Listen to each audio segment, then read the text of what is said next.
예.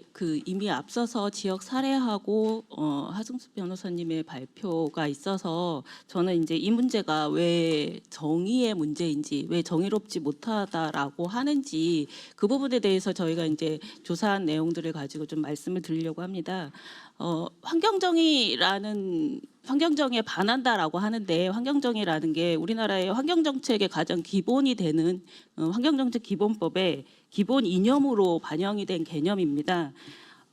지금 자료에서 보시는 것처럼 위험이 노출되는데 차별이 없느냐, 지역적 쏠림이 있느냐 없느냐의 문제, 그리고 피해가 발생했을 때 그 피해를 받은 주민들의 구제가 공정하게 이루어지는지, 그리고 의사결정에 참여가 차별 없이 보장이 되는지가 환경정의 개념입니다. 이것들이 잘 이루어졌을 때 이제 문제 해결에 실마리가 풀린다라고 보고 있습니다. 그러면 이 문제가 실제로 지역적 노출과 쏠림이 있는지를 한번 저희가 그 자료를 가지고 확인을 해봤는데, 아까 이미 지역 주민분들께서 말씀하셨는데 지금 그 66쪽의 지도를 하나 보시면 행안부에서 공개하고 있는 데이터 중에 하나를 가지고 폐기물 처리업 1,900여 개의 공장을 점으로 찍은 지도입니다.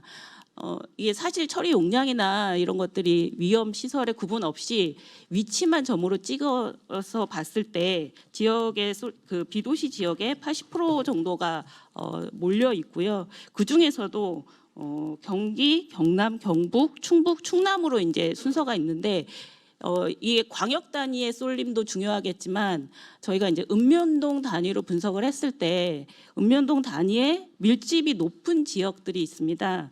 그 상위 20개 지역을 좀 찾아보면 그 중에 90%는 읍면, 비도시라고 하는 농촌 지역에 몰려 있다는 것을 저희가 확인을 했고요.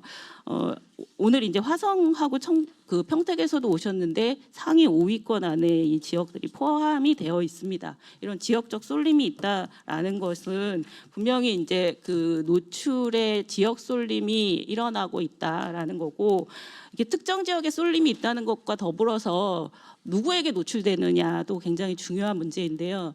아까도 말씀하셨지만 고령 인구 비율이 높아지고 있는 지역에서 이런 차별적 노출이 있다는 것은 취약계층에게 노출이 쏠리고 있다는 것이고, 그 지역이 문제에 대응하기 위해서 정보를 취득하기 어려운 측면, 그리고 대응하기 힘든 역량의 문제까지 다 포함해서 지역의 취약성을 드러내게 된다는 게 첫 번째 환경적인 관점에서 봤을 때 문제라고 생각을 합니다. 그리고 두 번째는 알 권리를 충족할 수 있는 정보가 공개되느냐, 그리고 주민 참여가 보장되느냐의 문제입니다. 아까 이제 그 발생지 처리 원칙이 지켜져야 한다라고 말씀을 하셨었는데, 그 이미 환경부 우리 이제 데이터가 굉장히 많이 공개가 되어 있습니다. 지역별로 어느 정도의 그 폐기물이 발생되고, 또 공공 처리를 하는 비율이 얼마고, 위탁 처리하는 비율이 얼마고, 그리고 뭐 1인당 생활 폐기물 얼마의 폐기물이 발생되는지까지 지역별로 다 구분이 돼 있는데요. 실제로 이 통계를 가지고서는 그 지역에서 발생된 폐기물이 어디로 이동하는지는 확인하기는 좀 어렵습니다. 근데 이미 처리 용량, 처리 시설의 위치까지도 이렇게 자료가 있기 때문에 조금만 신경을 쓴다면 발생 양 대비 시설 용량을 이제 알기 쉽게 공개를 하면 지역별 발생지 처리 원칙의 기준에 이 적용된 데이터를 우리가 쉽게 확보할 수 있지 않을까. 그래서 그 부분이 좀 생산이 됐으면 좋겠다는 생각이 좀 들고요. 그리고 아까 이제 말씀하셨던 것처럼 시민 감시가 생활 폐기물 처리 시설을 집중으로 이게 위주로 이제 운영이 되고 있는데, 이미 생활 폐기물 처리 시설과 지정 폐기물 처리 시설이 한 지역에 있는 화성시 같은 경우 시민사회에서 이미 오래 전부터 산업 폐기물 처리 시설의 주민 감시도 똑같은 기준으로 적용해 달라라는 주장을 계속 해 왔습니다.